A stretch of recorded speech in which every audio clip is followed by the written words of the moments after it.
नागरिक स्वतन्त्रता र मानव अधिकार सहितको आफ्नो भाग्यको निर्धारण आफै गर्न पाउने अधिकारको नारा लगाएको दशकौं पछि नेपाली जनताले प्राप्त गरेको उपलब्धि नै राज्य पुनर्संरचना, शासकीय स्वरूप र संघीयता हो। नेपालीले व्यक्तिगत अधिकार प्राप्तिका लागि राणा र पञ्चायत विरुद्ध मात्र लडेनन्। निरङ्कुश शाहकालीन शासन विरुद्धको दोस्रो जनआन्दोलनमा सफलता पार गरेको नेपालीले प्राप्त उपलब्धि राज्य पुनर्संरचना विरुद्ध पनि आफ्नै विरुद्ध लड्न बाध्य भए। 2062-63 को दोस्रो जनआन्दोलनले मुलुकलाई गणतन्त्र घोषणा गर्यो। नयाँ संविधान निर्माण गर्न भएको ढिलाइले राज्य पुनर्संरचनाको काम अघि बढाउन 10 वर्ष थप समय लाग्यो र 2073 सम्म कुर्नु परेको थियो। नेपाल राज्यको पुनर्संरचनामा सङ्घ, प्रदेश र स्थानीय गरेर 3 तहको हुने व्यवस्था नेपालको संविधानमा उल्लेख भए अनुसार राज्य पुनर्संरचना गरिएको छ। राज्य शक्तिको प्रयोग 3वटै तहबाट एकल तथा सहकार्यात्मक ढङ्गले हुने गरी संविधानको अनुसूचीमै विभिन्न तहका अधिकारको बाँडफाँड गरिएको छ। संविधान प्रदत्त अधिकारको अभ्यासका लागि सक्षम तथा सुदृढ स्थानीय तहको संरचना तयार पार्ने उद्देश्यले संविधानको धारा 295 को दफा 3 अनुसार पूर्व सचिव बालानन्द पौडेल संयोजक रहेको गाउँपालिका, नगरपालिका तथा विशेष संरक्षित वा स्वायत्त क्षेत्रको संख्या तथा सिमाना निर्धारण आयोग गठन गर्यो। उक्त आयोगको काममा सहयोग गर्न प्रत्येक जिल्लामा स्थानीय तह पुनर्संरचना प्राविधिक सहयोग समितिलाई तोकिएको कार्यशर्त तथा कार्यविधि सहितको जिम्मेवारी दिएको थियो। यही समितिले बनाएको मापदण्डको आधारमा नुवाकोटमा पनि राज्य पुनर्संरचनाको काम स्थानीय विकास अधिकारी केशर बहादुर पण्डित संयोजक रहेको टोलीले अगाडि बढायो। नुवाकोटमा राज्य पुनर्संरचनाको काम जनताको अपेक्षा, चाहना र माग अनुसार अगाडि बढ्न सकेन। मापदण्डले नुवाकोटलाई 9वटै स्थानीय तह सहितको भने पनि जिल्लाबाट 12वटा स्थानीय तहको नाम सिफारिस गरियो। नुवाकोटबाट 2073 कार्तिक 23 गते 2 नगरपालिका र 10 गाउँपालिका सहित 12वटा स्थानीय तहमा गरिएको विभाजन सिफारिस भएका 12वटा स्थानीय तह अन्तर्गत सम्भावनाले परिपूर्ण जनताको माग र चाहनाको नाम समेत समावेश थियो। त्यो हो लिखु गाउँपालिका। स्थानीय निकायबाट स्थानीय तहको रूपमा राज्य पुनर्संरचना अन्तर्गत जिल्लाबाट सिफारिस गरिएको 12 स्थानीय तह मध्ये लिखु गाउँपालिकालाई एकाएक गायब बनाइयो। गाउँपालिका, नगरपालिका तथा विशेष संरक्षित वा स्वायत्त क्षेत्रको संख्या तथा सिमाना निर्धारण आयोगले प्रधानमन्त्रीलाई बुझाएको प्रतिवेदनमा लिखु गाउँपालिकालाई चारचिरा बनाइयो। 73 साल पुसको 24 गते जिल्ला विकास समितिमा ज्ञापन पत्र बुझाउन गयौँ। सोही ज्ञापन पत्र बुझाउन जाने क्रममा तत्कालीन सूर्यमती गाविसका र खानीगाउँ गाविसका केही साथीहरू हामीले जिल्ला विकास समितिमा भेट्यौँ र उहाँहरूसँगै ज्ञापन पत्र बुझाउने ठाउँमा उहाँहरू त्यहीँ सहभागी हुनुभयो र उहाँहरूले यो ज्ञापन पत्र सहितको त्यो आन्दोलनमा हाम्रो पनि सहभागिता रहन्छ र हामी पनि यही आन्दोलनमा सहभागी भएर लिखु गाउँपालिका फिर्ता गर्ने महान अभियानमा हामी पनि लाग्छौँ भनेर उहाँहरू लाग्नुभयो। त्यसपछि पुस 26 गते हाम्रो 4 गाविस बनेर चाहिँ लिखु गाउँपालिका बनेको थियो। तत्कालीन थानसिंह, सूर्यमती, खानीगाउँ र चौवडा गाविस बनेर बनेको लिखु गाउँपालिकाका सबै राजनीतिक पार्टीका स्थानीय नेता, कार्यकर्ता, स्थानीय जनताको सर्वदलीय बैठकबाट 2073 पुस 26 गते हाम्रो एउटा आन्दोलन परिचालन कमिटी बन्यो। त्यो बिचमा त्यो 4 दिन मैले नेतृत्व गरेको थिएँ भनेदेखि त्यो 4 दिनपछि 26 गते हामीले एउटा निर्णय गऱ्यौँ। त्यो निर्णय के थियो भन्दा हामीले लिखु गाउँपालिका फर्काउने क्रममा लिखुको आन्दोलन गर्ने, त्यो आन्दोलनको नेतृत्वको जिम्मा हामी 2 जनालाई दिएको थियो, जसलाई हामीलाई तत्कालीन लिखु गाउँपालिकाको चाहिँ आन्दोलन परिचालन कमिटीको संयोजकमा धर्मप्रसाद अधिकारी र सहसंयोजकको जिम्मेवारी म विनोद पाठकलाई दिएको थियो। त्यसपछि हामीले त्यो अल्टिमेटम दिँदैमा हामीले चाहिँ पुसको मसान्तसम्ममा हाम्रा मागहरू पुरा भएन भनेदेखि हामी माघको 2 गतेबाट अनिश्चितकालीन नुवाकोट बन्दको घोषणा गर्छौँ र हामी यहाँका कल कारखाना उद्योग धन्दा कल कारखाना विद्यालय शैक्षिक संस्थादेखि लिएर गएर सबै यहाँको चाहिँ नुवाकोटका सबै बन्द गर्छौँ भनेर हामीले ज्ञापन पत्र दिएको थियौँ। हाम्रो ज्ञापन पत्र 29 गतेसम्म सुनवाई नभएपछि माघको 2 गतेबाट हाम्रो आम हडताल सुरु भयो। हामीले आन्दोलनको घोषणा गऱ्यौँ। सोही आन्दोलनबाट चाहिँ हामीले चाहिँ लिखु गाउँपालिका प्राप्त गर्ने, लिखुका नागरिकहरूलाई चारतिर खानी गाउँलाई सूर्यगढीतिर, चौघोडालाई मोठ भन्ज्याङतिर, सूर्यमतीलाई चाहिँ बागाखोर र थानसिंहलाई टकनी लिएर गएर सिस्टोलसम्म पुर्याउने जुन कार्य थियो त्यो कार्यलाई एकीकृत बनाएर चाहिँ लिखु गाउँपालिकालाई निर्माण गर्ने महान अभियानमा र यहाँका जनताहरूलाई चाहिँ पाउने स्थानीय सरकारबाट हुने कामकाज र स्थानीय सिंहदरबार गाउँ-गाउँमा सिंहदरबार आयो भन्दाखेरि हिजोको भन्दा नि टाढा पुग्नुपर्ने अवस्थालाई चिर्नलाई र सम्बन्धित चाहिँ चारै गाउँको जनतालाई चाहिँ माझ केन्द्र पारेर यो गाउँपालिका घोषणा गर्नलाई यो आन्दोलनको घोषणा हामीले गरेका थियौँ।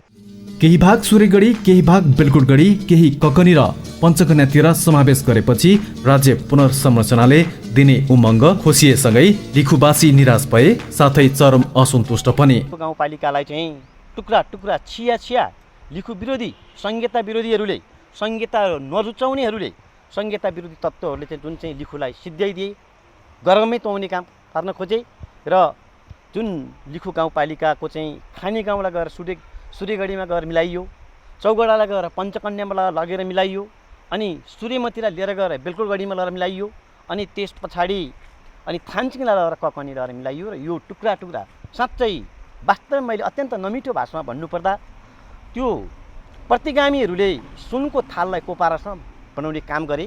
हामीले सुनको थाल मास्न दिनुहुन्न, सुनको थाल कायम राख्नुपर्छ, यसलाई सुरक्षित गर्नुपर्छ भनेपछि अनि हामीले सल्लाह गऱ्यौँ।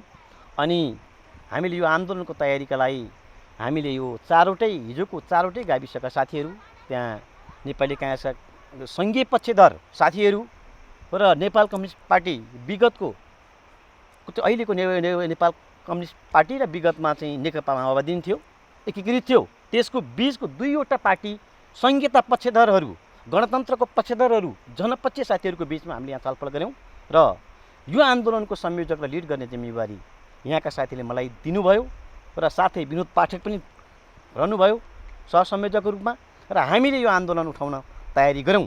अब यहाँ लिखुको भविष्य प्रतिगामीहरूले जनताका बिचमा रगतको खोलो बगाउन चाहेका हुन्। उनीहरूले आज यो जुन एउटा चाहिँ प्राकृतिक स्रोत साधनमाथिको हस्तक्षेप, यो बेलकुटगढीको बिचको तादीको हस्तक्षेप हुन्थ्यो, सूर्यगढीको बिचको तादीमा हस्तक्षेप हुन्थ्यो, पञ्चकन्याको तादी र लिखुको बिचमा हस्तक्षेप नै हुन्थ्यो। यो जनताको बिचको द्वन्द्वलाई अन्त्य गर्नुपर्छ। हामीले दूरगामी रूपमा सोच्यौँ, यहाँका चारवटै गाविसका नागरिकहरूको बिचको रक्तपातको अन्त्य गर्नुपर्छ। हामीले भोलि छुट्टै हुँदाखेरि उत्पादनका स्रोत र साधनहरू एउटै भइदिँदाखेरि त्यहाँ लुच्छाचुँडी हुन्छ र जनताको बिचमा एउटा रक्तपातपूर्ण युद्ध चाहिँ निरन्तर सधैँभरि जीवित रहन्छ, यसले द्वन्द्व बढाइरहन्छ। यसलाई हुन्न। अब हामीले लिखु गाउँपालिका फिर्ता नभएसम्म हामी अन्तिम प्रकारको जस्तोसुकै लडाइँको सामना गर्न तयार हुनुपर्छ भन्ने मूल्यका साथ हामी आन्दोलनको घोषणा गऱ्यौँ।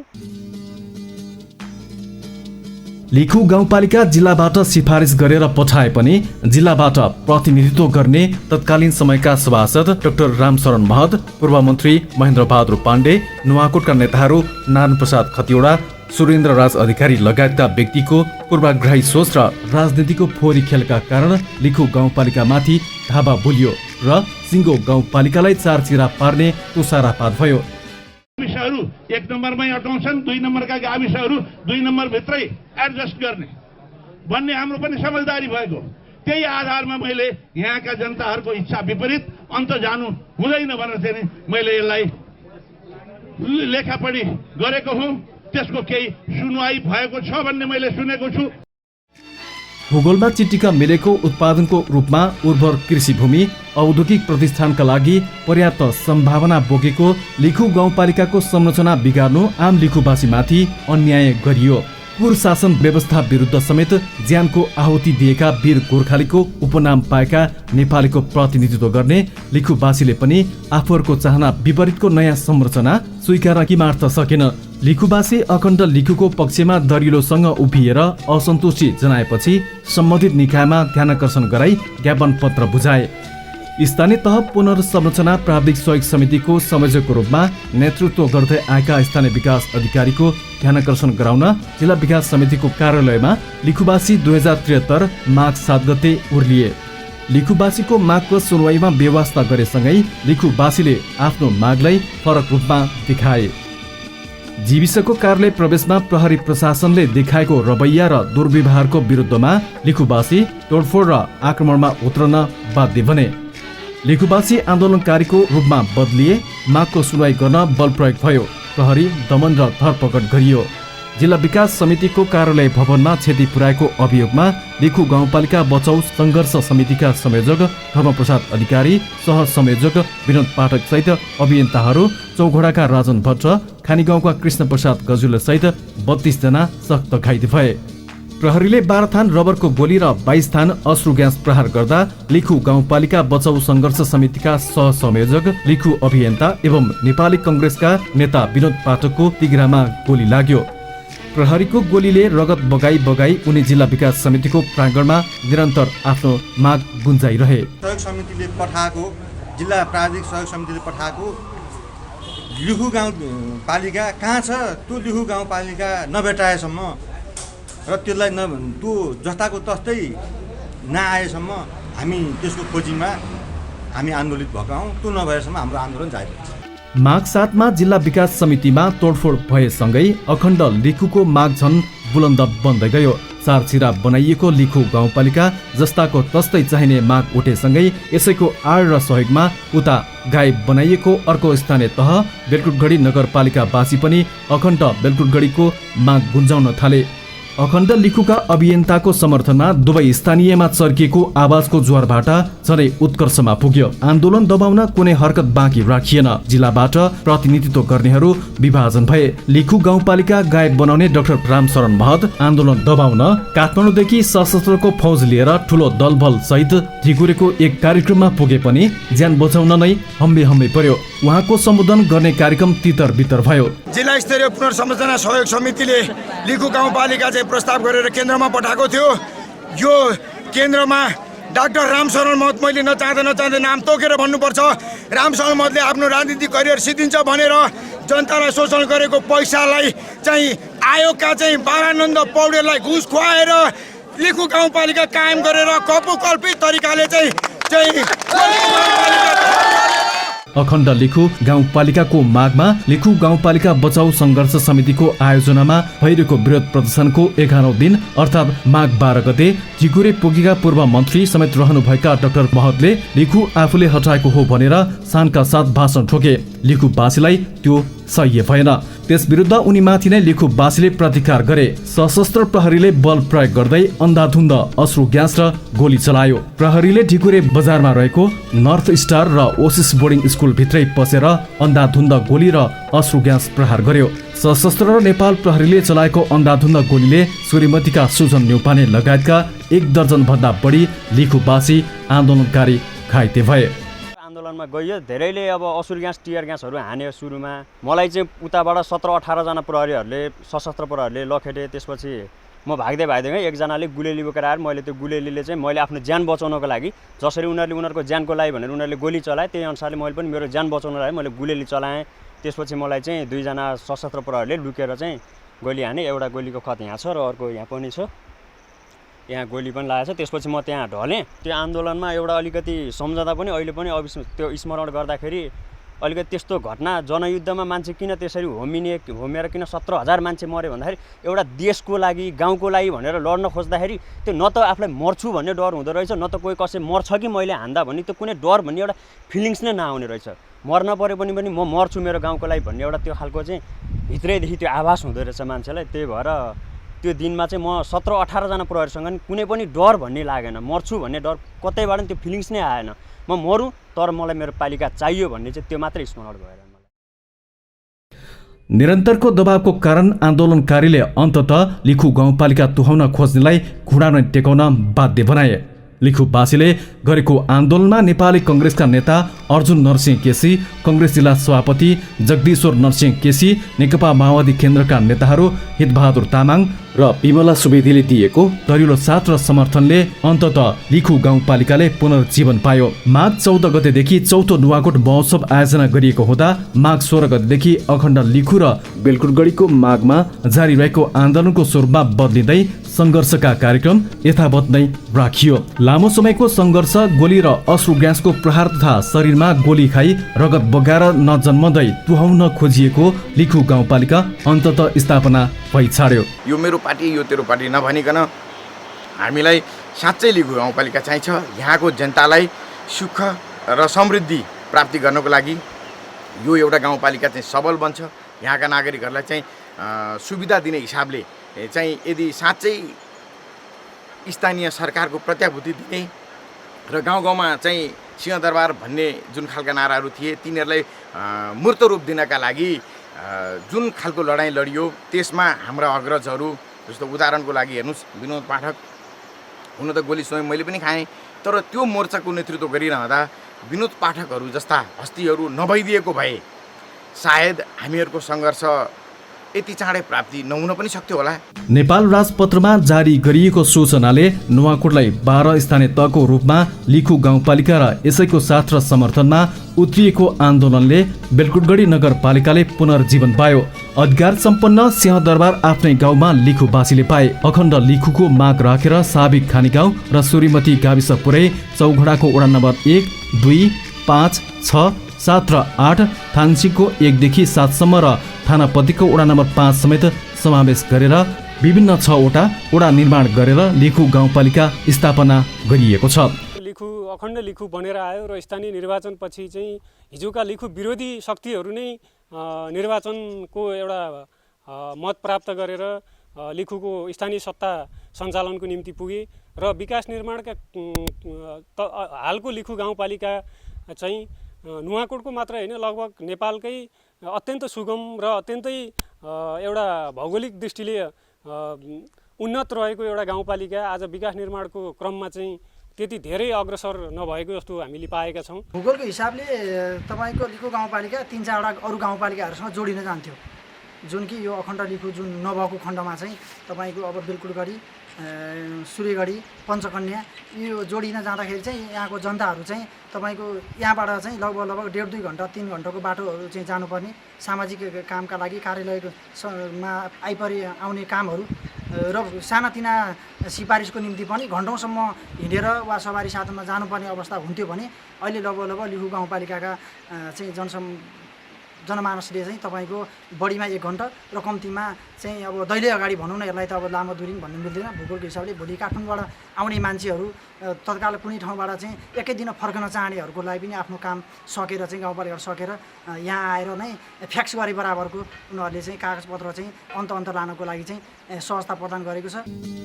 आर्थिक, सामाजिक, सांस्कृतिक तथा भौगोलिक रूपमा नुवाकोटको सबैभन्दा मिलेको स्थानीय तह पर्याप्त सम्भावनाका खानीले भरिएको लिखु गाउँपालिका अहिले त्यही सम्भावना पूरा गर्न यहाँका निर्वाचित जनप्रतिनिधि, कर्मचारी, राजनैतिक दल, नागरिक समाज लगायतका सरोकारवालाहरू जिम्मेवार भएर क्रियाशील रहेका छन्। हामी पनि नयाँ परिवेशमा छौँ, नयाँ किसिमको यो प्र्याक्टिस हो, नयाँ किसिमको हाम्रो अभ्यास हो। सङ्घीयता योभन्दा अगाडि हामीले त्यति धेरै हाम्रो प्र्याक्टिसमै आएको थिएन। त्यसले गर्दाखेरि अब संहिताभित्र पनि वित्तीय संहिता हुन्छ, प्रशासनिक संहिता हुन्छ, राजनीतिक संहिता चाहिँ राम्रोसँग टुङ्गिएको देखिन्छ। त्यसै सँगसँगै वित्तीय संहिता पनि धेरै हदसम्म कार्यान्वयनमा आइरहेको छ। अब यो समायोजन पछाडि कर्मचारीहरू चाहिँ स्थानीय तहमा नियुक्ति हुँदाखेरि प्रशासनिक संहिता पनि धेरै हदसम्म कार्यान्वयनमा आएको देखिन्छ। त्यो लगायत यो बजारको विकेन्द्रीकरण र यो मार्केट बेस्ड डिसेन्ट्रलाइजेसन चाहिँ अलिकति हुनलाई अलिक केही टाइम लाग्छ कि जस्तो मैले देखेको छु। आवेशमा र लहरमा होइन, भावी पुस्ताको भविष्य सुन्दर बनाउनका लागि माग गरिएको लिखु गाउँपालिका साँच्चीकै एक जिम्मेवार गाउँको सिंहदरबारको रूपमा स्थापनाका लागि निरन्तर क्रियाशील रहेको छ। धेरै सङ्घर्षपछि यो गाउँपालिका आएको छ र र अहिलेको अवस्थामा लिखु गाउँपालिकामा धेरै थुप्रो धेरै काम भएको छ। जस्तो अहिले जुन जो यो आन्दोलनमा संलग्न भएर यहाँनिर यो लिखु गाउँपालिका ल्याउनलाई देन गर्नुहुने व्यक्तित्वहरू हुन्छ, उहाँहरूको सरसल्लाह अनुसार गाउँपालिका अहिले लिखु गाउँपालिकामा काम कारबाही अगाडि बढिरहेको छ र विभिन्न पूर्वाधारदेखिको लिएर तपाईँ कृषि, स्वास्थ्य, शिक्षाको कामहरू पनि दैनिक रूपमा एकदम राम्रोसँग चलिरहेको अवस्था। हामी आइसकेको लगभग 3 कार्यकाल बितिसकेर 4 कार्यकालमा प्रवेश गरिसक्यौँ। यो बिचमा हामीले लिखुमा धेरै परिवर्तनहरू, धेरै कार्यहरू गरेको छौँ र अब गर्दा गर्दा सुरुमा हो काम गर्न अब आर्थिकको अलिकति समस्याहरू, अब प्रदेश सरकार केन्द्रबाट केही सीमित मात्रामा पैसाहरू आएको हुन्छ। अब मान्छेको आकाङ्क्षा र विकास निर्माणका कामहरू अति नै धेरै गर्नुपर्ने अवस्था रहेकोले हाम्रो क्षमता र हाम्रो आर्थिक क्षमताको कारण हामीले गर्न सक्ने कामहरू, धेरै कामहरू हामीले नयाँ कामहरूको थालनी गरेका छौँ। हामीले बाटोघाटोकोहरू काम गरेका छौँ। यहाँ फोहोर मैलाका यो बाटाहरूको कामहरू, स्कुलको, विद्यालयको, स्वास्थ्य क्षेत्रमै हामीले धेरै सुधारहरू गरेका छौँ। हरेक वडामा खाली रहेको स्वास्थ्य चौकी नभएको वडाहरूमा हामीले 3टा तपाईँको सामुदायिक स्वास्थ्य चौकीहरू स्थापना गऱ्यौँ। जस्तै शिक्षा क्षेत्रमा पनि हामीले धेरै प्रगतिहरू गरेका छौँ र अहिले गर्नु पनि बाँकी धेरै कामहरू त बाँकी नै छ र अब यो सुरुवात मात्रै हो। त्यही पनि हाम्रो बुद्धि विवेक र हाम्रो क्षमताले भ्याएसम्म हामीले कामहरू गरेको छौँ। यहाँको नागरिकको आर्थिक अवस्था मजबुत बनाउन, शिक्षा र स्वास्थ्यको पहुँच सहजै पुर्याउन, कृषि र उद्योग मार्फत आर्थिक क्रान्ति गर्दै लिखु गाउँपालिका यतिमा मात्र सीमित होइन, अब विकसित र सुदृढ लिखु नगरपालिका बनाउने अटुटमा लम्किरहेको छ।